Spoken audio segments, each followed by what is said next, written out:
Programme time line सां गॾु आहियां असद मुमताज़। नाज़रीन, DGISPR major general Iftikhar Babar press briefing ॾींदे चयो आहे त नेशनल सिक्योरिटी कमेटी जी मीटिंग में लफ़्ज़ साज़िश इस्तेमालु न कयो वियो हो। Army chief general Bajwa general Qamar Bajwa पंहिंजो मुदो पूरो कंदो, उनखे एक्सटेंशन जी ज़रूरत नाहे, उहो एक्सटेंशन वठंदो बि कोन।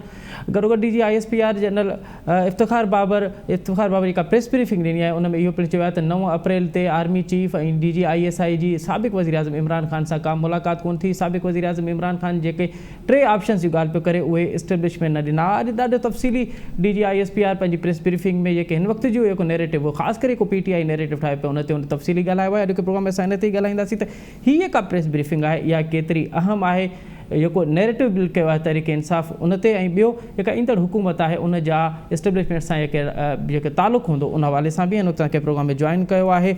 मियाँ इफ्तिखार साहब, मियाँ ताहिर साहब कंहिं तारीफ़ जा मोहताज न आहिनि, सीनियर सहाफ़ी आहिनि, तर्ज निगार आहिनि, कॉलमिस्ट आहिनि। मियाँ साहब, प्रोग्राम में खुश आमदीद। मियाँ साहब, आपने आज DGISPR की प्रेस ब्रीफिंग सुनी, अब ये बताइए कि अब क्या बचता है तहरीक इंसाफ के पास अगले दिनों में सियासत के लिए?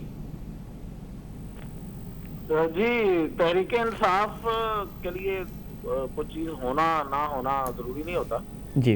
वो अपने लिए कुछ ना कुछ बना ही लेते हैं, कहीं से जहाँ कुछ भी ना हो वहां से बना लेते हैं। अच्छा। तो इसलिए मेरा नहीं ख्याल कि वो आप ये तवक्को कर सकते हैं उनसे कि वो पीछे हट जाएंगे या अपनी बातें करने और प्रोपेगेंडा से पीछे हट जाएंगे।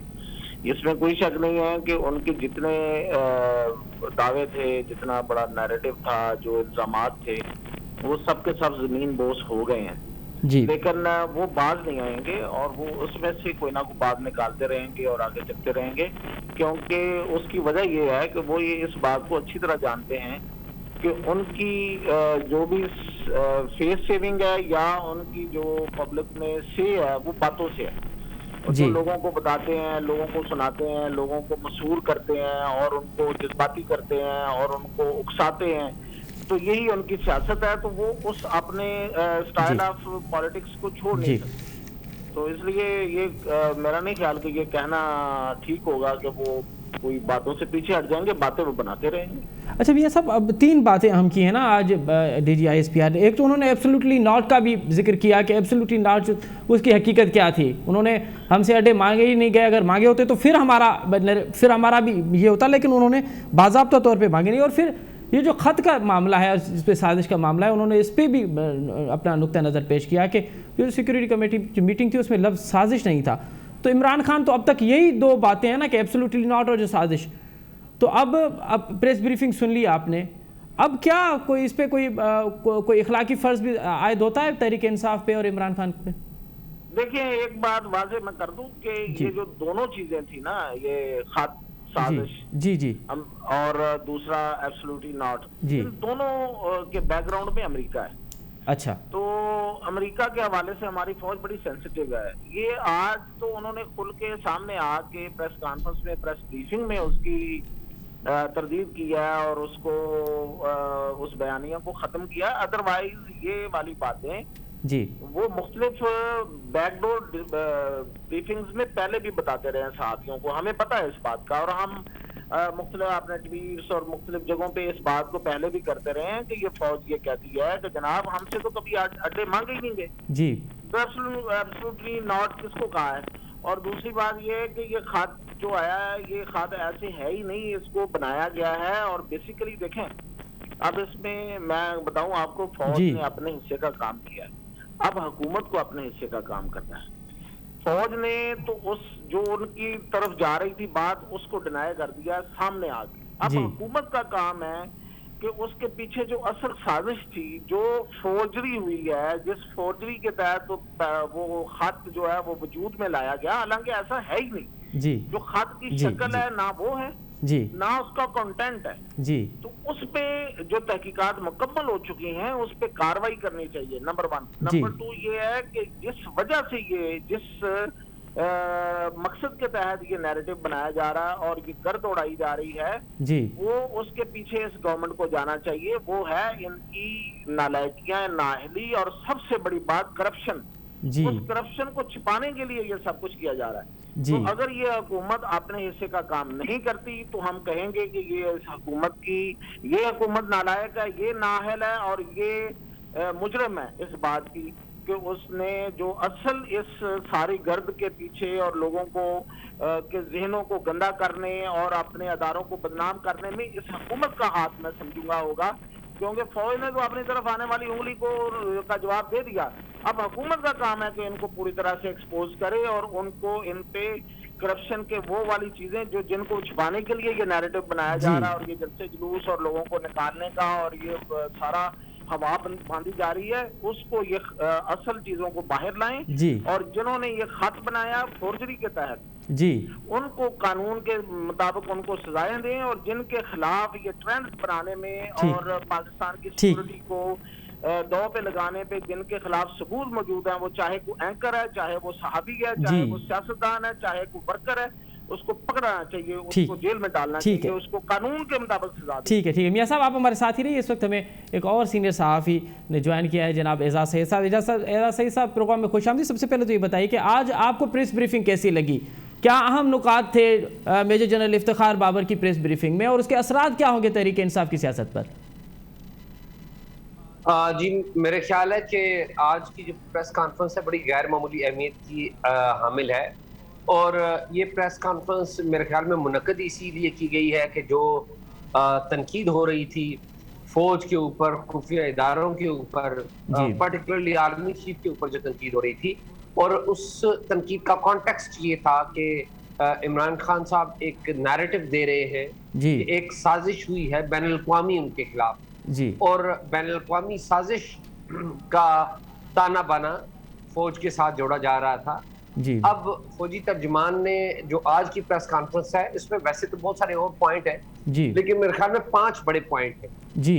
एक पॉइंट सबसे पहले ये है कि फौज की तरफ से कहा गया है कि अब मुल्क में मार्शल लॉ नहीं आएगा। ये बहुत अहम बात है जी। पहले सियासतदान कहते थे, इमरान खान ने कहा, नवाज शरीफ ने कहा जी, और सियासतदानों ने कहा, जुल्फिकार अली भुट्टो ने भी कहा था कि मैंने मार्शल लॉ को दफन कर दिया, लेकिन मार्शल लॉ आपको पता है लगते रहे हैं पाकिस्तान में, तो ये कहना बड़ा अहम था। फिर दूसरी अहम बात जो कही गई इस प्रेस कॉन्फ्रेंस में कि जनरल बाजवा एक्सटेंशन नहीं लेंगे जी, क्योंकि सोशल मीडिया पे ये बात हो रही थी कि एक्सटेंशन का कोई चक्कर है जी, और सच्ची बात है ये वो बातें थी जो हम भी कर रहे थे जी। तो दो बातें तो ये है जी, उसमें तीन और बातें हैं। वो 3 बातें ये है कि नंबर 1, फौजी तर्जुमान ने ये कोशिश की है कि वो बताएं कि जो अमेरिकी साजिश का जिक्र किया गया है जिसका वो कोई साजिश नहीं थी जी।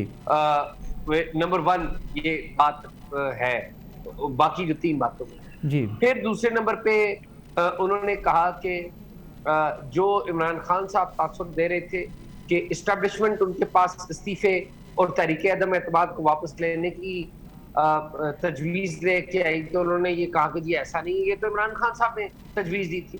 फिर आखिरी 5वां जो पॉइंट है वो बड़ा अहम है कि इमरान खान साहब का और पीटीआई के बाज़ ज़ोमा का ये तासुर था कि अमेरिका की तरफ से अड्डे मांगे गए हैं जिसे इमरान खान साहब ने एब्सोल्युटली नॉट कह दिया है और इसी वजह से ये साजिश हुई है जी। तो फौजी तर्जुमान ने कहा कि ना तो अड्डे मांगे गए थे जी, और ना ही ऐसी कोई सूरत हाल थी, और अगर मांगे भी जाते तो हम भी यही कहते हैं एब्सोल्युटली जी जी। तो मेरे ख्याल में 5 बड़े पॉइंट तो मुझे यही समझ में आए, इसके अलावा बाकी तो ज़िमनी बात है। अच्छा एजाज साहब, ये जो एब्सोल्युटली नॉट की बात है ये तो 1 साल पुरानी बात है, साल से ज़्यादा अरसा हो गया, तो आज आप समझते हैं कि DGISPR ने जो बात की है कि ये इसको पहले करनी चाहिए थी? आज का जो वक्त है, आज की टाइमिंग आप कैसे देख रहे हैं इस प्रेस ब्रीफिंग की? देखिए, एक नैरेटिव ये चल रहा था कि इमरान खान साहब ने एब्सोल्युटली नॉट कहा है जी, इसलिए एक आलमी साजिश हुई है, अमेरिका उसमें मुलव्वस है जी, और इसलिए उनको इक़्तिदार से हटाया जा रहा है। ये बेसिकली एक नैरेटिव था जी। उस नैरेटिव को ISPR की तरफ से ऑफिशियली उस नैरेटिव को डिस्पेल करने की कोशिश की गई है, उसको खत्म करने की कोशिश की जी। अच्छा एजाज साहब, एक और बात, जो खत की साजिश हम बात कर रहे हैं वो भी, उसको भी बड़ा टाइम हो गया है। आप नहीं समझते ये प्रेस ब्रीफिंग अगर 1 हफ्ता पहले आ जाती तो इसकी नौबत ना आती? और दूसरी बात कि जो अब ये जो DGISPR ने ऑफिशियल मतलब आज की प्रेस ब्रीफिंग में उन्होंने तो कहा कि अब मार्शल लॉ नहीं लगेंगे। आपको लगता है कि अब मार्शल लॉ वाकई मुल्क में नहीं लगेंगे, अब मुल्क जो है वो जमहूरी ट्रैक पे चढ़ चुका है, मार्शल लॉ की अब ज़रूरत नहीं पड़ेगी और मार्शल लॉ की नौबत भी नहीं आएगी? बात यह है कि मार्शल लॉ तो अभी इमरान खान साहब के दौर में भी नहीं लगा हुआ था। अच्छा, लेकिन था तो मार्शल लॉ ही स्टोरी 2 से। जी देखिए, 2 बातें होती हैं, एक होती है कैपेसिटी या जी। कैपेबिलिटी। जी तो कैपेसिटी तो हमारी फौज में है कि वो मार्शल लॉ लगा दे, इसमें तो कोई डाउट नहीं। जी दूसरी है इंटेंशन। तो इंटेंशन फिलहाल तो नहीं है, लेकिन इंटेंशन बदल भी सकती है। फिलहाल तो मुझे नहीं लग रहा कि इंटेंशन है, जी और अगर लग रहा होता तो ये जो पिछले दिन हमने देखे तो बड़ी आइडियल पॉइंट था, ये छलांग लगा के आ जाते। लेकिन फिलहाल इंटेंशन नहीं है, जो कि अच्छी बात है, नहीं होनी चाहिए। I think so. हमें जमहूरियत को मजबूत करना चाहिए और फौज को भी चाहिए कि जमहूरियत को मजबूत करे। और जमहूरियत इसी तरह फौज मजबूत कर सकती है कि सियासत में हिस्सा ना ले, बिल्कुल मुदाखलत ना करे। अच्छा, ये तो सब एक और बात जो आप कह रहे हैं कि सियासत में हिस्सा ना लें, उस पर आज DGISPR ने कहा कि हम न्यूट्रल नहीं हैं। जो न्यूट्रल वाली बात हो रही है, हम न्यूट्रल नहीं है लेकिन हम आइन और कानून की बात करें। क्या वाकई फौज को न्यूट्रल नहीं होना चाहिए? देखिए, मैं तो ये समझता हूँ कि फौज को सियासत में हिस्सा नहीं लेना चाहिए। फौज को अपना काम करना चाहिए आइन और कानून के तहत। आइन में एक चीज डिफाइंड है कि आपने मुल्क का दिफा करना है, आइन में ये चीज डिफाइंड है। आपको कानून ने उसकी गुंजाइश दी हुई है। तो आप सियासतदानों से मिले तो गलत है, जी बिल्कुल गलत है। जी आप पाकिस्तान के कौमी मामलात में, चाहे वो खारजा अमूर है चाहे वो दाखिला अमूर है, उसमें मुदाखलत करें तो बिल्कुल गलत है। तो आज आप कह रहे हैं कि हम सियासत में मुलव्वस नहीं है, हम एपोलिटिकल है। जी तो ये बातें आज नहीं होनी चाहिए, बातें बहुत पहले हो जानी चाहिए। जी जी, ये बातें बहुत पहले होनी चाहिए थी। ऐसा सही साहब, आज मतलब कल जो जलसा हुआ है इमरान खान का, उसके बाद आजकल ये नैरेटिव भी चल रहा है कि मेरा कसूर क्या था। और 12 बजे जो आपने अदलिया को उन्होंने रात इमरान खान साहब ने मुखातिब होते कहा कि मेरा कसूर क्या था कि आपको 12 बजे कोर्ट खोलनी पड़ी। और आज जो आज की ये प्रेस ब्रीफिंग है, आप क्या समझते हैं कि आने वाले दिनों में इमरान खान की सियासत अब किन नुकात पे खड़ी होगी? आप जो कह रहे हैं कि साजिश की मामला और दीगर मामला तो साइड पे हो गए, अब किस नुकात पे उनकी साजिश खड़ी होगी और सियासत खड़ी होगी? देखिए, इमरान खान साहब में इस बात की कैपेसिटी मौजूद है कि वो अपना नैरेटिव ना सिर्फ बना लेते हैं, बल्कि उसको अच्छा स्प्रेड भी करते हैं। तो अभी तो DGISPR ने प्रेस कॉन्फ्रेंस की है। अब देखिए क्या इमरान खान उसका कोई जवाब देते हैं या नहीं देते। अगर तो उन्होंने कोई जवाब दिया तो then it will be a different situation जी, और अगर उन्होंने जवाब ना दिया तो देन एक नया नैरेटिव की बात है। अच्छा, आपको लगता है कि इमरान खान साहब इस नहज पे पहुंचेंगे कि उनको जवाब देना पड़ेगा आज की प्रेस ब्रीफिंग का? मेरे ख्याल में इमरान खान साहब किसी अहम शख्सियत की रिटायरमेंट के बाद ही कोई बात करेंगे। मुझे तो नहीं लगता, अगर उन्होंने कोई बात करनी होती तो अभी कर देते। तो देखिए क्या कहते हैं, मेरा ये ख्याल है कि वो कोई ना कोई फेस सेविंग तो ढूंढेंगे बीच में। इस सारे मामले में कोई ना कोई फेस सेविंग तो ढूंढी जाएगी। अच्छा, आप कह रहे हैं कि कोई अहम अगर रिटायरमेंट होगी तो उसके बाद ही कोई जवाब देंगे। अच्छा सही साहब, आज के बाद इमरान खान साहब ने जो जलसे शुरू किए हैं और आज उन्होंने अनाउंस भी कर लिया कि 123 जो उनके मेंबरान हैं वो इस्तीफ़ा दे रहे हैं, ताकि जो हमारे कानूनी माहिर हैं वो कह रहे हैं कि डिप्टी स्पीकर के पास ये अख्तियार ही नहीं है, जबकि उसके खिलाफ अदम एतमाद की तहरीक जमा हो जाए तो उसके पास कोई अख्तियार नहीं। आपको लगता है कि ये जो इस्तीफ़ा वाला मामला है इस पर एक मरतबा फिर यू टर्न लेंगे PTI की पार्टी और तहरीक इमरान खान? देखिए, जो गवर्नमेंट है वो कोशिश यही करेगी कि इस्तीफे कबूल ना हो, अप्रूव ना हो, और अगर वो हो गए तो उनमें कोई लीगल हिच पैदा कर दे ताकि ये प्रोसेस प्रोलॉन्ग हो। और जाहिर है PTI की गवर्नमेंट कोशिश करेगी कि नहीं इस्तीफे हों और इस्तीफे होने के बाद ही ये मामलात आगे चले ताकि क्राइसिस डीपन हो, नए जो ज़मीनी इंतखाबात है वो मुनक़द और ज़मीनी इंतखाबात के दौरान वो इतनी ज़्यादा हैमर करें कि नए इलेक्शन हो जाए। अच्छा ऐसा सही साहब, अब जो इमरान खान जलसे कर रहे हैं और 2018 के जो जलसे हैं, आपको बुनियादी तौर पे क्या फ़र्क आ रहा है? अब कराची में भी हुआ है, लाहौर में भी हो रहा है, कराची में फिर दोबारा होने वाले जलसे, कल पेशावर में हुआ है। इन जलसे और 2018 के जलसों में क्या बुनियादी फ़र्क आपको नज़र आ रहा है? देखिए 2018 के जो जलसे थे वो एक मदद से किए जा रहे थे। जी बल्कि मैं तो 2018 की बात कर रहे हैं, मैं तो आपको 2012 तक ले जाता हूँ, जी 2011 अक्टूबर 2011 में ले जाता हूँ, जी जब इमरान खान साहब ने जलसा किया था जी लाहौर में। जी तो वो तो उसमें तो कुछ बैसाखियां थी जी। जो इस्टेब्लिशमेंट ने उनको फराहम की थी, अच्छा। इसी इस्टेब्लिशमेंट ने उनको फराहम की थी। जी अब वो बैसाखियां पीछे हटा ली गई हैं, जी अब वो बैसाखियां पीछे हटा ली गई हैं। तो अब जो क्राउड इनका आ रहा है वो बिल्कुल जेन्युइन का अपना क्राउड है, और ये क्राउड इकट्ठा किया गया। तो आपको लगता है कि अब जो क्राउड आ रहा है वो हुकूमत के लिए परेशान कुन साबित हो सकता है? अनटिल और अनलेस हुकूमत इस नैरेटिव को मैनेज ना करे तो बिल्कुल ये परेशान कुन हो सकता है, इसमें कैसे कोई डाउट नहीं। कैसे मैनेज कर सकती है हुकूमत एजाज साहब? देखिए आज की प्रेस कॉन्फ्रेंस तो मैनेजमेंट की एक स्टेप है। जी तो अब आगे देखिए आने वाले दिनों में और चीजें भी सामने आएंगी। गवर्नमेंट कोशिश करेगी कि जो अपनी जो गवर्नेंस है उसको बेहतर बनाए और बाकी चीजों को बेहतर बनाए। अच्छा एजाज साहब, बिल्कुल मैं लास्ट में आपसे ये मुझे पूछना चाहता हूँ कि तहरीक इंसाफ की हुकूमत के शुरू वाले दिनों में, फिर लास्ट में तो मामला तो और हो गया, लेकिन बहुत अरसे तक ये कहा जाता था कि एक पेज पर है हम, अदलिया, एस्टेब्लिशमेंट, हुकूमत, तमाम इदारे एक पेज पे हैं। आपको लगता है कि शहबाज शरीफ की हुकूमत में भी एक पेज वाला जो नैरेटिव है वो चलेगा? शहबाज शरीफ तो मेरे ख्याल में अरसा 25 साल से एक पेज पे है। शहबाज शरीफ एक पेज से कभी उतरा ही नहीं है। तो देखिए वो पेज बरकरार भी रहता है या नहीं रहता। अच्छा। अब वो सरकार में आ गए, इमरान खान साहब भी एक पेज पे थे, फिर पेज फट गया या पेज से उतर गए, पता नहीं चला। तो शहबाज शरीफ साहब तो 25 साल से एक पेज पे। आप बहुत बहुत शुक्रिया एजाज सैयद साहब, मियाँ ताहिर साहब, आप दोनों मौजूद मेहमानों को बहुत शुक्रिया। आपने बड़ी तफसीली तौर पे हमें प्रेस ब्रीफिंग के हवाले से अपना तज्ज़िया पेश किया और फिर पीटीआई के जो जलसे हो रहे हैं और जो मुल्क की सियासी सूरत हाल है उस पर भी आपने अपना बड़ा तफसीली नुक्ते नज़र पेश किया। और बकौल आपके के शहबाज शरीफ तो पिछले 25 साल से एक पेज पर हैं। इसी मामले को आप आगे बढ़ाते हैं और इस वक्त कि आज जो प्रेस ब्रीफिंग हुई है मेजर जनरल इफ्तिखार बाबर की, उसकी इस्टेब्लिशमेंट के नुक्ते नज़र से और फिर दिफाई नुक्ते नज़र से और फिर ख़ुद एक इदारे के नुक्ते नज़र से कि एक मुल्क का एक बहुत बड़ा इदारा और उसके बहुत बड़े इदारे के डीजी आईएसपीआर ने जब ये प्रेस ब्रीफिंग दी और वो उनके 4 नुकात हों कि एक तो मुल्क की सियासत पे भी उन्होंने बात की, फिर हुकूमत की बात की, फिर साबिक हुकूमत की बात की, उस पर बात करेंगे। और इस वक्त हमें ज्वाइन किया है जनरल रिटायर्ड जनाब मोइनुद्दीन हैदर साहब। मोइनुद्दीन हैदर साहब, प्रोग्राम में खुशामदीद। सबसे पहले तो ये बताइए कि आपको कैसी लगी आज की press briefing major general Iftikhar Babar साहब की? किस नुकात पे उनकी प्रेस ब्रीफिंग थी और आपने इस प्रेस ब्रीफिंग को कैसे देखा?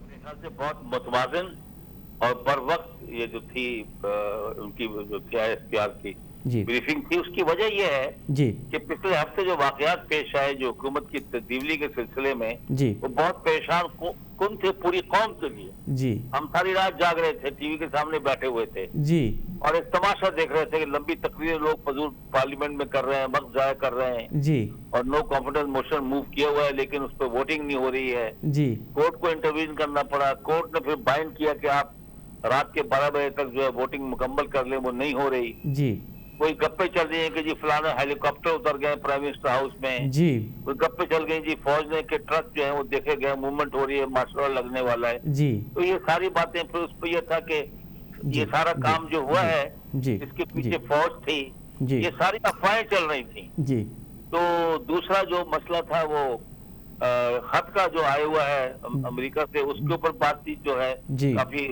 पब्लिक में हर किस्म में कयासारियां हो रही थी। जी ये बर वक्त एक प्रेस कॉन्फ्रेंस करके इन तमाम चीजों का अच्छा जवाब और दे दिया गया और बता दिया गया पॉलिसी का कि फौज का ना कोई इरादा था ना है मार्शल लगाने का, ना फौज सियासत में दखलंदाजी कर रही है ना करेगी। लेकिन ये और बात है जी कि अगर ये जो है अपोजिशन जी और जो ट्रेजरी बेंचेस थी इमरान खान साहब की, अगर वो टॉकिंग टर्म्स पे नहीं है, बातचीत उनकी बंद है, जी न पार्लियामेंट फ्लोर पे बात होती है न कहीं और होती है, जी और वो समझते हैं कोई ऐसी शख्सियत है जिसके थ्रू जो है कोई रास्ता निकाला जा सकता है आगे सियासी इस्तेकाम के लिए, जी तो उन्होंने रिक्वेस्ट की इमरान खान साहब ने, जी जो उनके तजावीज थी वो उन्होंने पीडीएम को पास ऑन कर दी, पीडीएम ने उनके साथ एग्री नहीं किया। जी फौज ने कोई खुद दखलअंदाजी नहीं की, जी फौज से रिक्वेस्ट एक काम के लिए की गई, तो फौज ने मुल्क की मफाद में उसको समझा कि ये इसको काम को आगे बढ़ाया जाए। जी। और अगली जो बात बहुत अहम उन्हें की है, जी तमाम वक्त मैं सुनता रहता हूँ कि ये सारा जो खेल है, जी वो एक्सटेंशन वाला मामला, जी बिल्कुल एक्सटेंशन लेना बिल्कुल चाहते हैं, ये सारे जो चक्कर चल रहा है उस पर चल रहा है। जी गैर जिम्मेदाराना बातें लोग करते हैं, उसका भी क्लियर कट उन्होंने बोल दिया, ना उन्होंने एक्सटेंशन लेने का इरादा है और नवंबर के आखिर में फौज से अपने टाइम पर रिटायर हो जाएंगे। तो एक जी। ये बहुत बड़े बात जो चीज अफवाह चल रही थी उसका भी कला कमा किया गया। जी और बाकी उन्होंने कहा कि हम जो है फौज के खिलाफ जो कैंपेन चलाई जा रही है जी दुश्मन की तरफ से, और बहुत से नादान दोस्त तो मुल्क के अंदर बैठे हुए लोगों के हाथों में खेल रहे हैं जी और अपने जज्बात में आकर अपनी फौज के खिलाफ बातें कर रहे हैं। बड़ी अफसोसनाक बात है ये। जी उसके बारे में भी कहा कि उनसे निपटा जाएगा जो ऐसे जी। गलत काम करेंगे, जी और जो मुल्क के सालमियत पर जैसे हरफ आता हो या मुल्क की सालमियत को नुकसान पहुंच सकता हो। जी तो मेरे ख्याल से बड़ी अच्छी प्रेस कॉन्फ्रेंस थी, इससे बहुत से अवाम के शकूक दूर होंगे। फौज जमहूरियत के पीछे है, सियासी इस्तेकाम के पीछे है, बहुत आइन के पीछे है, अदालतों के पीछे है। बहुत बहुत बहुत शुक्रिया, बहुत शुक्रिया जनरल रिटायर मोइनुद्दीन हैदर साहब। आपने कहा कि फ़ौज आइन के पीछे है, फ़ौज जमहूरियत के पीछे, और जिसका जिक्र किया आज मेजर जनरल इफ्तिखार बाबर साहब ने कि अब जो है वो मार्शल लॉ नहीं लगेगा, अब मुल्क जो है वो जमहूरी तौर पे चलेगा, और अब ये फ़ौज ने भी तस्लीम किया और बाकी इदारों ने भी तस्लीम किया।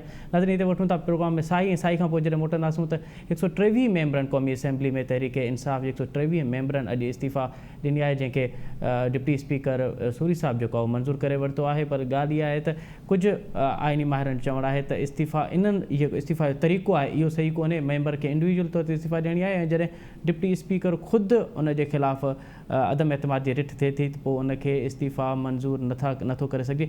इहो मामिलो आहे छा? इलेक्शन कमीशन जी हाणे ज़िम्मेवारी केॾी थींदी जॾहिं 123 मेंबर इस्तीफ़ा ॾींदा त पोइ छा बाई इलेक्शन थींदियूं, मिड टर्म थींदियूं, ऐं छा 123 मेंबरनि जी गैर मौजूदगी में असेंबली जो इजलास थी सघंदो?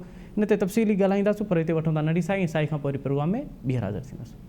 नाज़रीन प्रोग्राम हिकु दफ़ो ॿीहर तव्हांखे भली कार। क़ौमी असैम्बली में डिप्टी स्पीकर ऐं क़ाइम मक़ाम स्पीकर क़ासिम सूरी PTI जे 123 मेंबरनि जी इस्तीफ़ा मंज़ूर करे वरिती। उन एॾी वॾी तादाद में जॾहिं इस्तीफ़ाऊं मंज़ूर थियूं आहिनि त पोइ इलेक्शन कमीशन ते कहिड़ी ज़िम्मेवारी थिए थी? भई छा एॾी वॾी तादाद खां पोइ बाई इलेक्शन थींदियूं या मिड टर्म इलेक्शन कमीशन कराईंदी?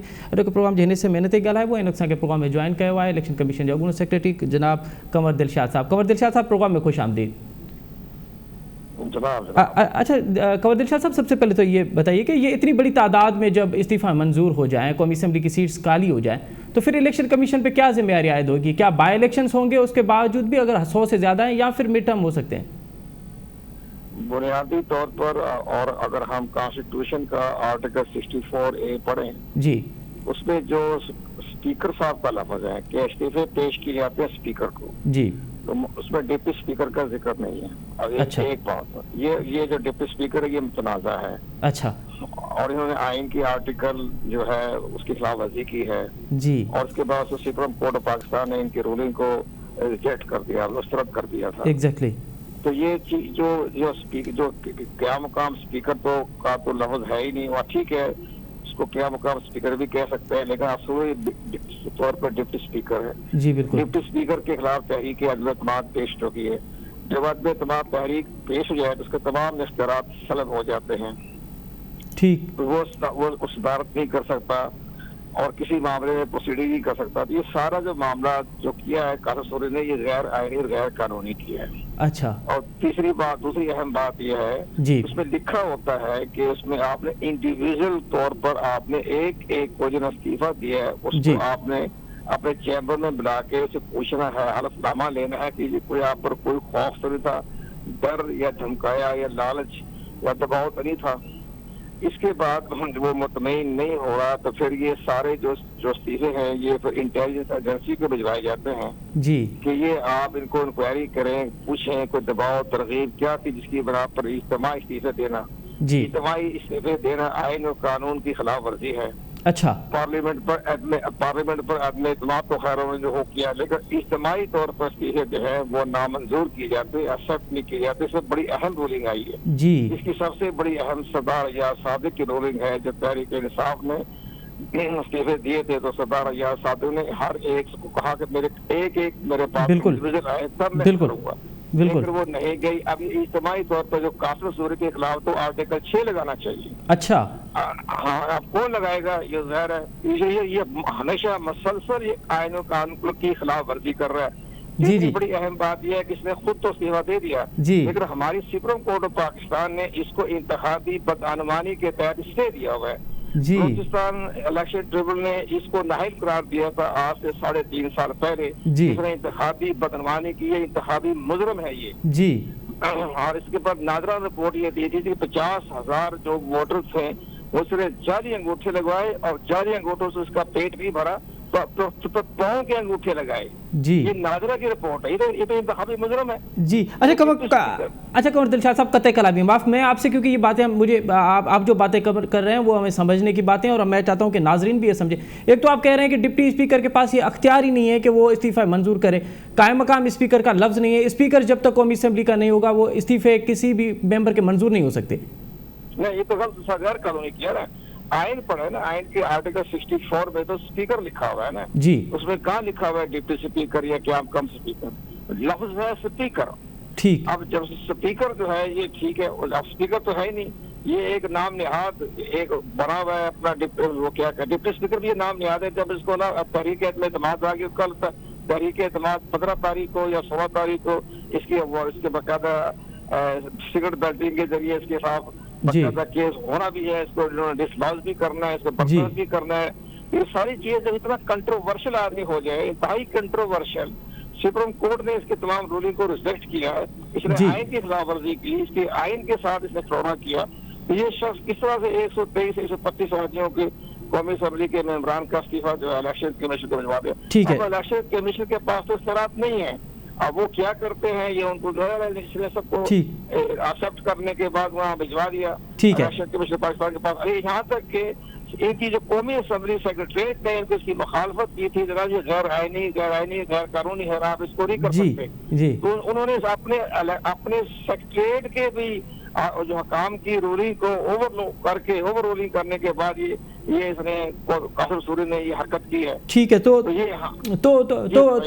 कमर दिलशाद साहब, अब ये समझा जाए कि ये 123 मेंबर अब तक भी मौजूद हैं, भले डिप्टी स्पीकर ने उनकी इस्तीफा मंजूर कर लिया, लेकिन ये अब इस वक्त भी कौमी असम्बली के मेंबर हैं और इसका जो एक्ट है ये इलीगल है। बिल्कुल गैर कानूनी। अब ये जो जिन्होंने इस्तीफे दिए हैं जो उनका फर्ज है जी, वो तो खामोश बैठे, गूंगे बहरे बैठे हो, नहीं बोल सकते। और अपोजिशन इसके बारे जो हुकूमत जो है इसके बारे में खामोश रही, हुकूमत का तो कोई ताल्लुक नहीं है। जी बिल्कुल, पार्टी का अंदरूनी मामला है। ठीक है। लेकिन आप अगर इलेक्शन कमीशन से हम रिक्वेस्ट करेंगे आपकी वसादत से जी, इस पर गौर खोज करने के बाद ये सारे स्पीकर वापस भेज दें कौमी असम्बली के सेक्रेटरी को, कि जब तक नया स्पीकर नहीं आता तो इस पर गौर नहीं करते। अच्छा कमर साहब, आपने एक और बात कही कि इज्तिमाई तौर पे इस्तीफे नहीं दिए जा सकते। आइन पे क्या मना है कि कोई भी पार्टी जो है अपने इज्तिमाई इस्तीफे नहीं दे सकती हुकूमत की पॉलिसी से इख्तिलाफ करते हुए? आर्टिकल 64 में लिखा individual on hand writing, on लफ्ज है, ऑन हैंड राइटिंग करके ऑन हैंड राइटिंग खुद स्पीकर को पेश करें। ठीक है। आप जो है वो स्पीकर को पेश किया जाता है इंडिविजुअल तरीके से जी, और उसको अपने हाथ का लिखा हुआ इस्तीफा होना चाहिए, कोई टाइम शुदा नहीं होना चाहिए। बिल्कुल सही। वो लिस्ट एक पूरी लिस्ट आप नहीं दे सकते कि आपके इतने मेंबरान हैं, उन पे आप सिग्नेचर कर सकते हैं। ये उसने गैर कानूनी काम किया जो लेकिन बड़ा अब चूंकि पीटीआई तो अपने खामोश बैठी है तो बोल नहीं सकती। ठीक है। तो लेकिन जो हमारे इदारे हैं उनका तो फर्ज है ना, उनके तहफ़्फ़ुज़ करें, उनके साथ ज्यादती हो रही है, दबाव डाल के धमका के जो इस्तीफे लिए, तो जो हमारे आईनी इदारे उनका फर्ज बनता है जी कि जनाब वो इसके ऊपर कार्रवाई करे, गौर व खोज करे जी, और इसको वापस भेज दें सेक्रेटरीट में, स्पीकर के आने के बाद देखेंगे। जी। अच्छा कमर साहब, अगर ये इस्तीफे इंडिविजुअल तौर पे 100 से ज्यादा आ जाते हैं और स्पीकर जो है वो मंजूर कर लेता है, तो फिर इलेक्शन कमीशन की क्या जिम्मेदारी है? उसके बाद भी बाई इलेक्शंस होंगे या 100 से ज्यादा अगर मेंबर्स की इस्तीफा दें तो फिर मिड टर्म हो सकते हैं, जो पीटीआई कह रही है?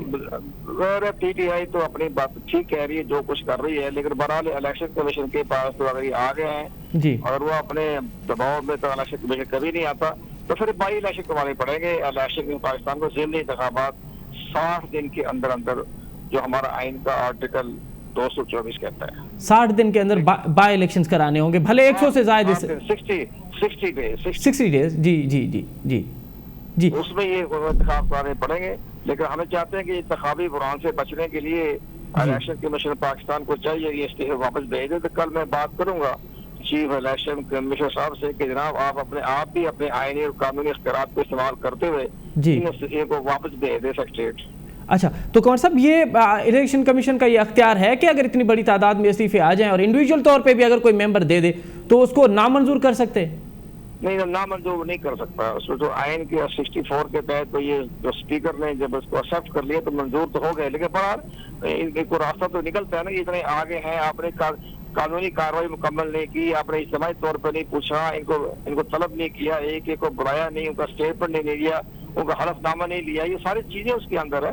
ये तो सरदार अय्याज सादिक की रोलिंग बड़ी जबरदस्त है। जी जी। कासिम सूरी तो जस्टिस आसिफ सईद खोसा, जस्टिस इफ्तिखार चौधरी के फैसले की जो है वो उन्होंने इनहराफ किया। उन्होंने कहा था कि इस तरह से इज्तिमा इस्तीफे कबूल नहीं किए जाते, बाकायदा इंक्वायरी की जाती है। अगर आपको शक और शुबा हो जाती है तमाम इंटेलिजेंस को ये तमाम इस्तीफे भिजवाए जाते हैं कि आप बताएं कि इस्तीफे क्यों दिए हैं इन्होंने जी।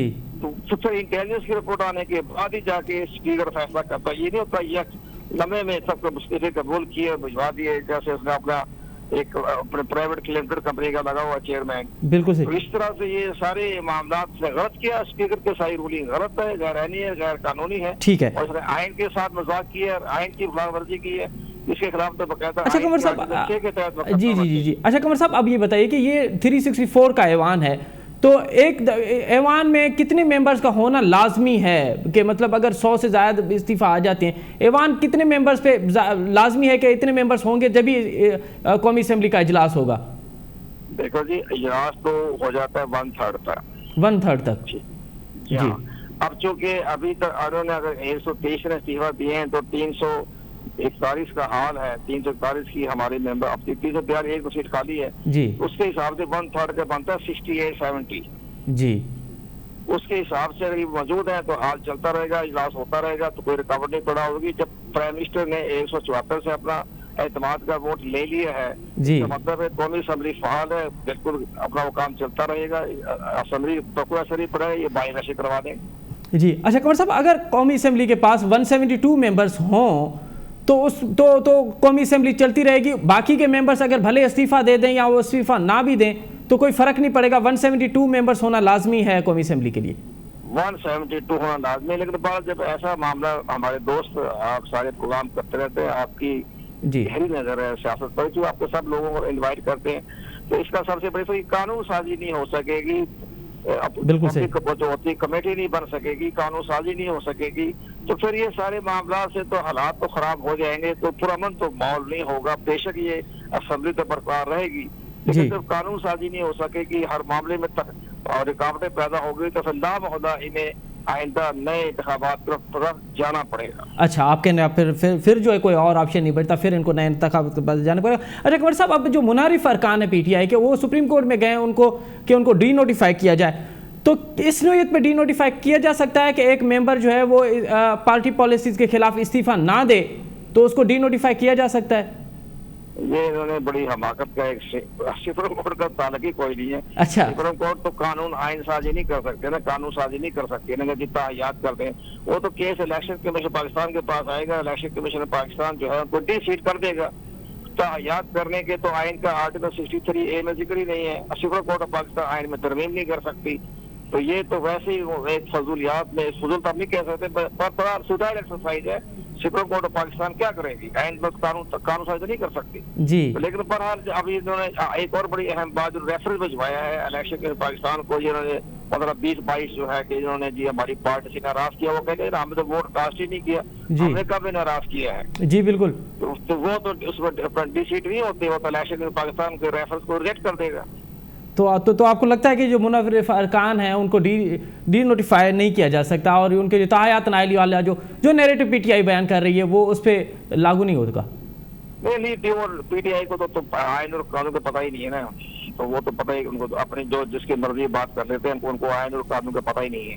लेकिन पहली बात है सुप्रीम कोर्ट कानून साजी नहीं कर सकती, साथ साथ जो इलेक्शन कमीशन रेफरेंस भिजवाए तो वहाँ ये कहेंगे जरा हमने तो ना तो प्राइम मिनिस्टर में वोट दिया, ना हमने तहरीक एतमाद में वोट दिया, तो हम किस बना पे, हमने कौन सी पार्टी पॉलिसी से नाराज किया है? जी बिल्कुल, जी बिल्कुल। वो तो इलेक्शन वो तो ये लिखा हुआ ना कि पार्टी से नाराज करे, नाराज हमने किया ही नहीं, आपने वोट ही कास्ट नहीं किया। जी जी जी जी तो उनकी तो मेंबरशिप बरकरार रहेगी, कौमी असेंबली में वहाँ के बैठ जाएंगे 25-30 जितने भी हैं, 20-22-23।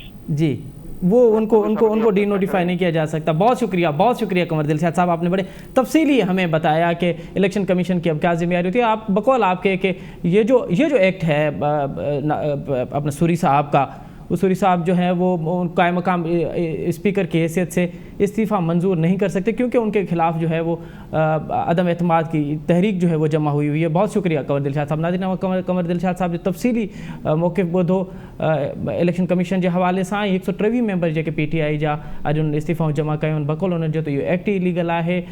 सूरी साहब के अख्तियार कोन्हे, सूरी साहब के खिलाफ़ जो वो अदम एतमाद जी रिथ उहा जमा थियल है। अदम एतमाद जे रिथ थियण खां पोइ उहो को भी अहिड़ो कमु नथो करे सघे। इज्तिमाही तौर ते इस्तीफ़ाउनि जे हवाले सां चयो त इज्तिमाही तौर ते इस्तीफ़ाऊं नथियूं ॾेई सघजनि। इहो इंडिविजुअल मेंबर जो मामिलो आहे। क़ौमी असेंबली जो स्पीकर उन खां पोइ स्क्रूटनी कंदो, उनखे रूबरू घुराईंदो, इन खां पुछंदो, अगरि उन ते कोई प्रेशर न आहे त पोइ ई वञी उहो इस्तीफ़ा मंज़ूर थी सघे थी। हिते प्रोग्राम जो वक़्तु पंहिंजी पुॼाणी थो पचे। असद मुमताज़ रखी इजाज़त, सदाईं गॾु।